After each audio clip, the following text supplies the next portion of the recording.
Nesta noite eu queria compartilhar com os irmãos um texto da palavra de Deus que diz assim, o texto de Jeremias, capítulo 12, versículo 5. Se te fadigas correndo com os homens,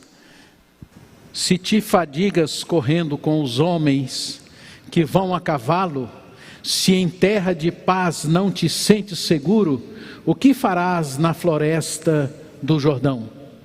Eu vou repetir, porque talvez esse seja um versículo que você nunca tenha lido ou nunca tenha percebido. Ele diz assim: se te fadigas correndo com homens que vão a pé, como poderás competir com os que vão a cavalo? Se em terra de paz não te sentes seguro, o que farás na floresta do Jordão?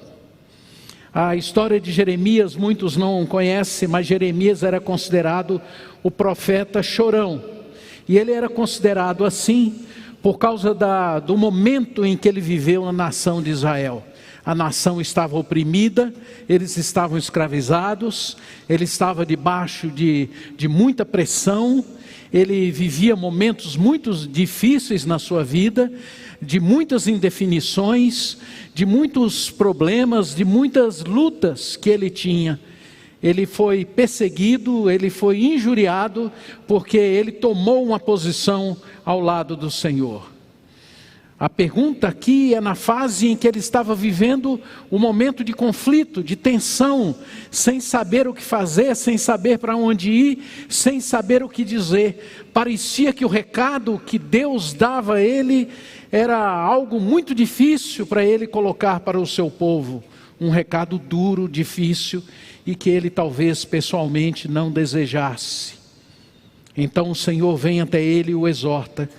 E diz assim: você nesse momento da sua vida, você está andando pelas suas próprias pernas. Você está tentando resolver os problemas da nação com os seus próprios recursos. Você está tentando resolver a luta do povo de Israel com a sua própria capacidade humana, com os recursos que você tem e com os recursos humanos que você tem. Eu quero te dizer, Jeremias, era como se Deus estivesse dizendo que a pressão sobre você vai aumentar. As tensões serão muito maiores do que você imagina. A tendência do mundo para Jeremias não seria melhorar, mas piorar muito mais. Então, Jeremias, o que você vai fazer? Você vai continuar confiando em você mesmo? Você vai continuar confiando nas suas energias? Ou você vai buscar a tecnologia do mundo? Ou você vai usar a tecnologia que aqueles que não creem em Deus usam para você vencer as batalhas? Jeremias, o que você vai fazer da sua vida para você levar esse povo e você influenciar este povo e você marcar essa sociedade com aquilo que eu tenho colocado no seu coração? Você prefere me ouvir e ouvir a minha orientação, ou você prefere usar as propostas que este mundo está oferecendo para você, que essas nações ao redor estão oferecendo para você? Esta é a mesma pergunta que fazemos para o nosso tempo. Nós temos muitos recursos no tempo que nós estamos vivendo. As pessoas têm muitas possibilidades. Os nossos filhos têm muitas possibilidades. Eles têm muitos caminhos para eles escolherem. E nós, enquanto pais, ficamos um tanto perdidos, porque olhamos para todos esses caminhos humanos e, de modo geral, nós vamos os direcionando para que eles escolham esses caminhos que a sociedade proponha para ser uma forma e uma maneira deles viverem. Entretanto, cada vez nós assistimos e cada vez vemos que as pessoas vivem muito mal. Apesar delas terem conforto, apesar da sociedade oferecer tantos recursos para as pessoas, de terem conforto do ponto de vista material, as pessoas vivem cada vez mais em mais dificuldades, em mais problemas, em mais lutas. Os índices de depressão, os índices de suicídio, os índices de doenças mentais são muito mais presentes na nossa sociedade. Estatisticamente é comprovado que essa é uma sociedade que está cada vez mais adoecendo, cada vez mais doentia. Essa semana, há alguns dias atrás, um jovem de 14 anos matou o seu pai. Matou o seu pai porque ele era um homem muito violento, um homem que agredia a sua esposa, um homem agressivo e violento. E aquele menino tomou uma arma e atirou no seu pai, num momento de crise e de sofrimento. Por que será que as pessoas vivem tão mal? Por que será que as famílias não conseguem se relacionar? Por que será que essa sociedade não consegue produzir e trazer uma proposta de vida que permitam as pessoas viverem bem, apesar delas terem todas as possibilidades do ponto de vista material para isso? Por que será? Por que as pessoas vivem tão mal? Quais são as pessoas valorizadas hoje? Se nós observarmos a sociedade de um modo geral está valorizando e valoriza muito mais aqueles que são agressivos, aqueles que são violentos, aqueles que são violentos nas suas palavras, aqueles que multiplicam os seus relacionamentos por não conseguirem conviver com as pessoas, por não conseguirem superar as suas dificuldades, por não conseguirem vencer as suas lutas familiares. No nosso tempo, as pessoas mais valorizadas são os que vivem mais agressivos, são aqueles que apresentam mais esquisitices, são aqueles que contrariam aos princípios claros e os valores claros da palavra de Deus. Claro que existem pessoas de bom caráter, claro que existem pessoas boas, claro que existem pessoas saudáveis, claro que existem pessoas bondosas, mas elas não ganham Oscar, elas não são colocadas na mídia, elas não têm milhões de seguidores, ao contrário, elas são criticadas, elas são perseguidas, elas são massacradas, de tal forma que as pessoas não sabem mais e não tem mais uma referência para elas viverem. E elas fazem isso, e essas pessoas estão fazendo isso, e a sociedade vai apoiando a essas esquisitices e essas loucuras, porque eles querem manipular as pessoas. Por outro lado, estes que vivem e entram por esse caminho, eles estão tentando encontrar um significado para a vida delas, porque elas não encontram. Então elas começam a achar que se elas forem apoiadas e aprovadas pelo mundo, pela sociedade, pelas pessoas ao seu redor, elas serão pessoas valorizadas, a vida delas ganhará significado se elas assim viverem. E nós, enquanto pais, vamos ficando um pouco perdidos, sem saber o que fazer.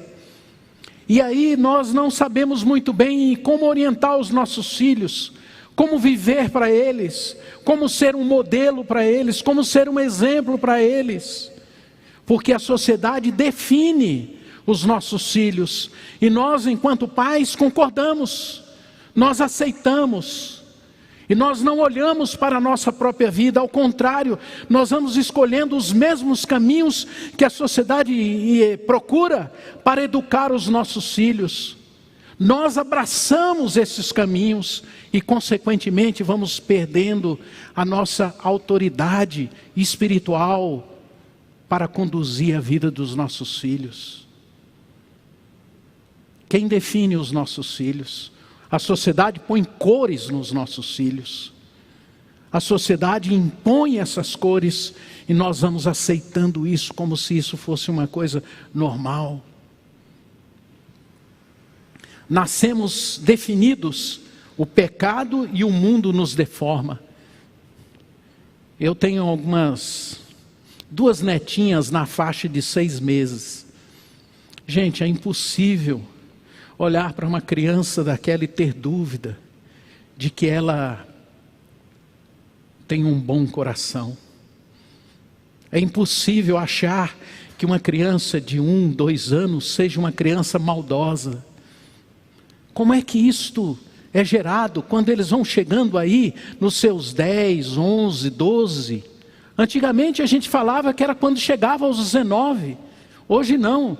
Uma criança com 10, 11 anos, por causa dessa pressão da sociedade, eles já vão ficando confusos, vão ficando agressivos, vão ficando rebeldes, se colocam contra os pais, se tornam pessoinhas complicadíssimas, com 9, 10 anos. Por quê? Que mundo nós vamos levar os nossos filhos a viverem? Ou que tipo de vida nós vamos levá-los a viver? Será que nós vamos permitir que a sociedade defina a vida dos nossos filhos? Nós vamos permitir que o mundo defina o que eles vão ser na existência deles, na sexualidade deles, na vida deles? Nós vamos entregar os nossos filhos a essas propostas ideológicas que estão aí e deixá-los que eles vivam desse jeito? Nós vamos usar as mesmas armas que o mundo usa, na esperança de que eles possam ser transformados por essas propostas? Que tipo de vida nós vamos oferecer para os nossos filhos? O mundo está à procura de um modelo de homem, de um modelo de pai, de um modelo de mãe. As pessoas, elas querem ter modelos, isso faz parte da vida humana. Quais são os modelos que a gente tem hoje na sociedade? Eu costumo dizer que nós estamos vivendo uma fase da vida na sociedade, no mundo, que é um mundo de gente sem noção, sem autopercepção, sem perceber o que elas podem provocar na vida dos outros, sem perceber o que elas provocam quando elas fazem uma escolha, o que elas provocam na vida dos filhos, da esposa, do amigo, dos irmãos, quando elas utilizam determinadas palavras, o que elas provocam? Quando elas permitem determinadas reações incontidas, o que elas provocam na vida dos seus filhos? Nós somos pessoas sem noção de limite, sem percepção do estrago que a gente pode fazer na vida das pessoas. Uma nação que os seus políticos não têm noção do estrago que eles podem fazer na vida das pessoas. Que as próprias comunidades, as igrejas, elas não têm percepção do que a gente pode provocar na vida das pessoas, quando a gente se torna gente omissa e que não toma posição diante de Deus e diante do pecado. Nós somos pais sem noção, que não percebemos as consequências das nossas ações e das nossas escolhas e das nossas decisões, e principalmente do que nós estamos colocando na mente dos nossos filhos. Não nos importamos, entregamos.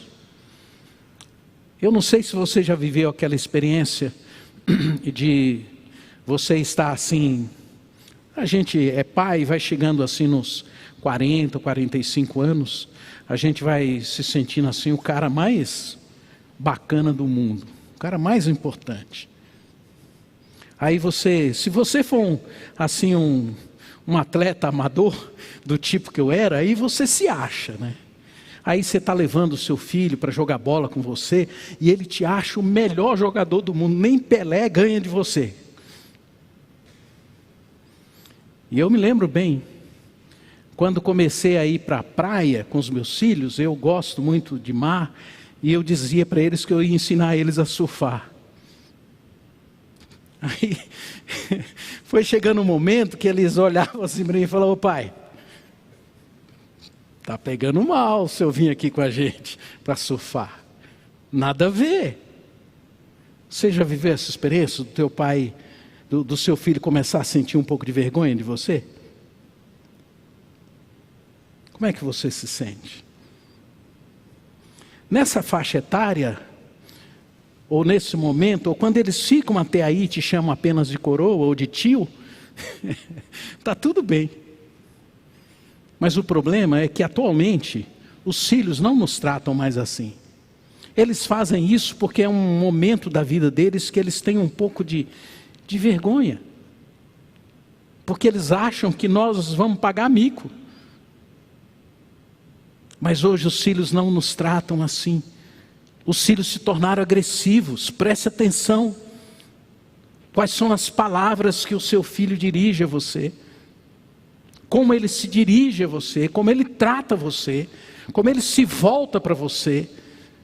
Como ele reage com você? E você fica indignado.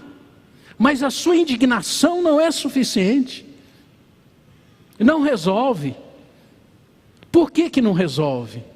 É porque o seu filho está tratando você como o mundo está tratando você. Nós somos tratados pelo mundo como baratas, como formigas, como consumidores apenas. Para a sociedade, os seres humanos não passam de consumidores. Você tem importância se você consome e se você produz. Agora, se você for um pai que resolver amar o seu filho, ensinar a palavra de Deus para o seu filho, gastar tempo com o seu filho, abraçar o seu filho, provavelmente você não vai ser reconhecido, provavelmente você não vai ser visto. As pessoas que vão valorizar você serão as pessoas de uma igreja, no máximo. A sociedade não vai.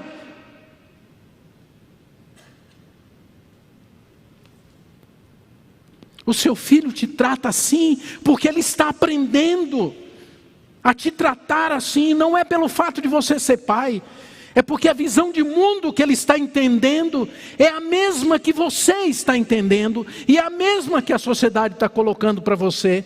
Você não passa de um consumidor, de um número, de uma barata, de uma formiga. Você não é nada, você não é ninguém se você não produz e se você não consome.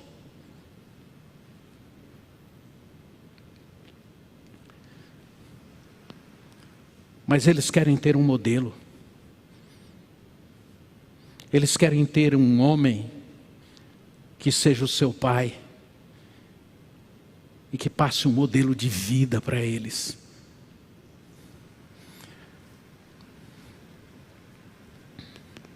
A busca da excelência é isso que a sociedade ensina a todos nós. Ela diz que nós devemos ser profissionais brilhantes.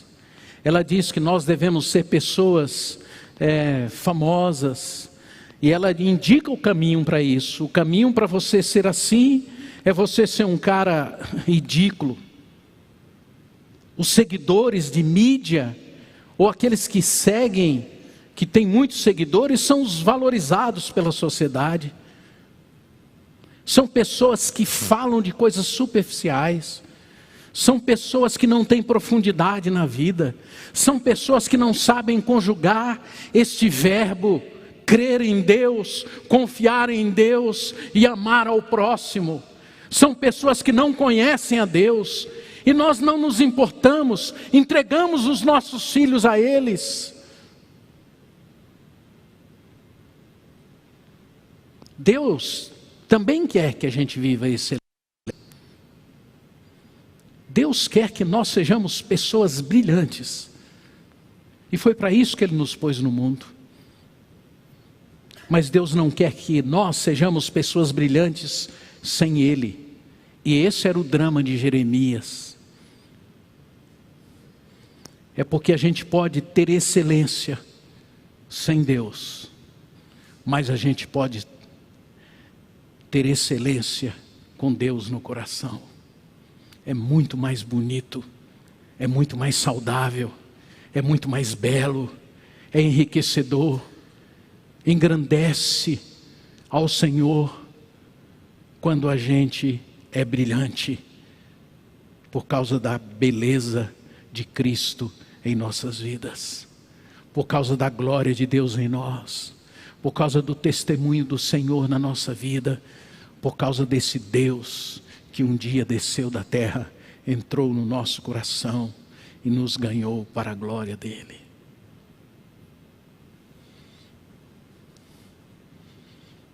Como é que você quer que seu filho seja?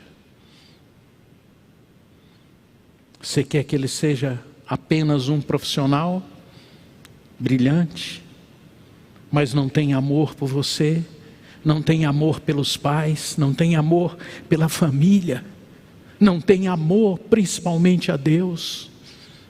Como é que você quer o seu filho?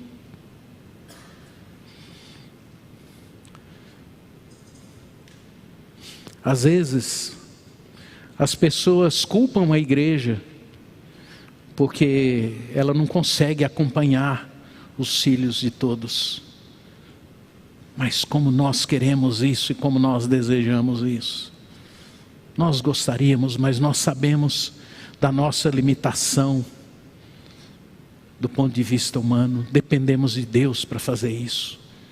Mas muitos pais deixam os seus filhos na mão da igreja. Em nome de Jesus, não façam isso. Não façam isso.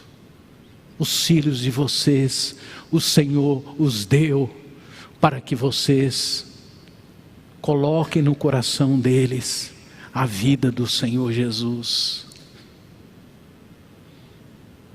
Um dia, no juízo final, nós vamos apresentar os nossos filhos ao Senhor.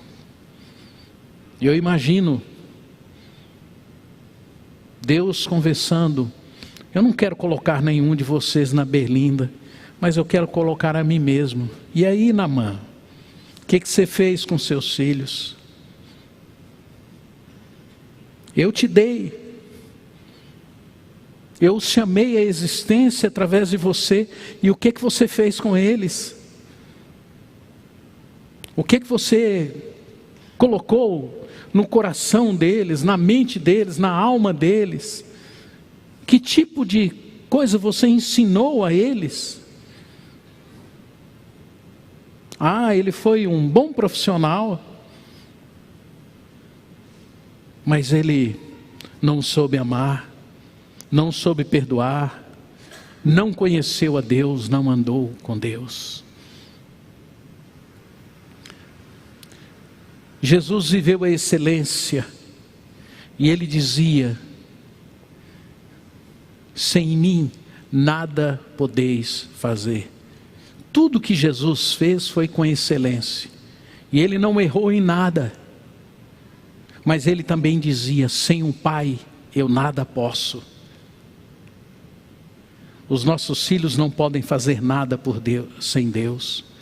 Você não pode fazer nada sem Deus. Não se iluda.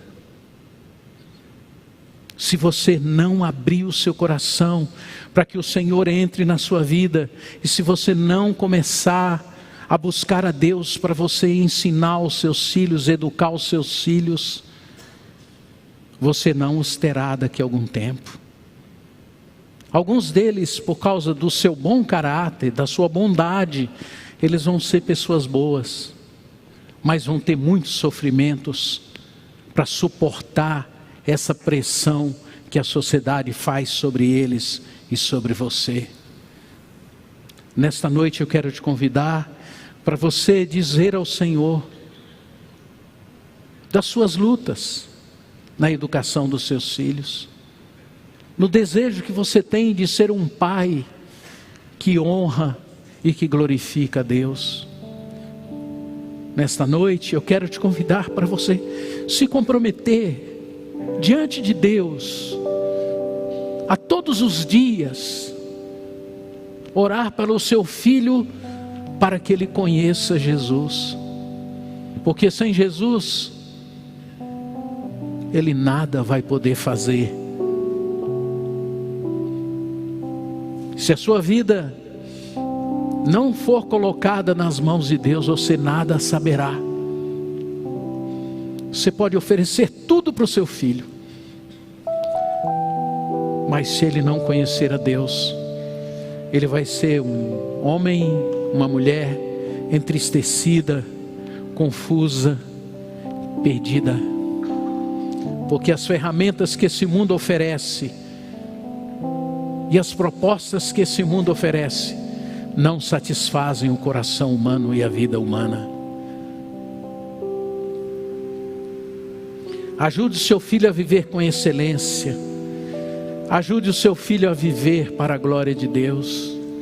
Porque os atributos invisíveis de Deus, assim o seu eterno poder, como também a sua própria divindade, claramente se reconhece desde o princípio do mundo, sendo percebido por meio das coisas que foram criadas.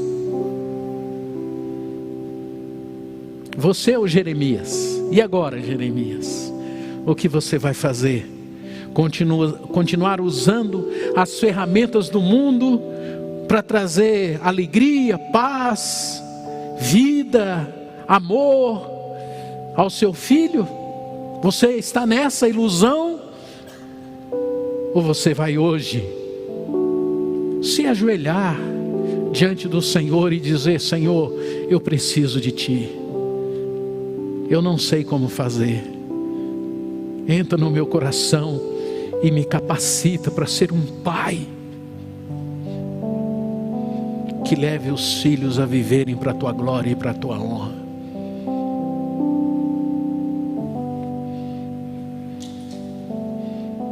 Eu quero orar com você para encerrar. Feche os seus olhos.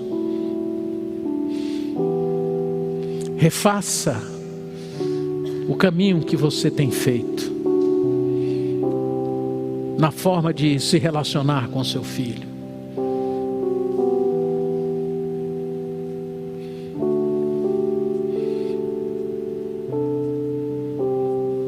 Um pai que quer que o seu filho viva para a honra e glória de Deus não transfere responsabilidade.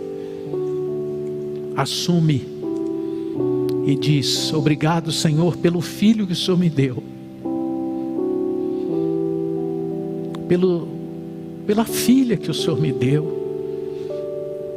Me capacita para que eles venham a Te conhecer e a Te amar. Não transfira responsabilidades. Um pai que quer que o seu filho viva para a honra e glória de Deus não é agressivo, não ofende, não agride, não amargura. Faz escolhas que honram a Deus e ensina o filho a fazer escolhas que honram a Deus. Um pai que quer que os seus filhos vivam para a honra e glória de Deus demonstra amor nas palavras, nos gestos, nas decisões, nas prioridades. Então, se você quer, ore comigo.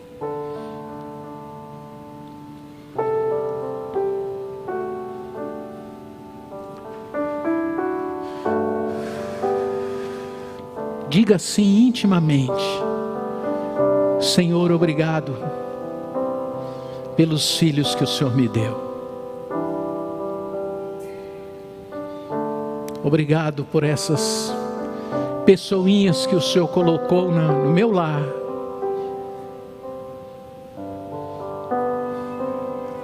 E o Senhor permitiu que eu tivesse o privilégio de conviver com elas.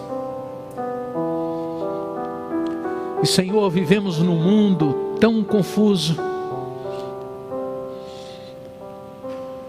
E eu tenho uma natureza pecaminosa que às vezes eu fico perdido. me deixo levar pelas emoções, pelas pressões do mundo, e vou abrindo mão de ser um pai que honra a Ti com a vida. Me ensina, Senhor, e ganhe o meu coração, para que eu viva e crie um ambiente na minha família, onde os meus filhos respirem dessa graça e desse amor de Deus.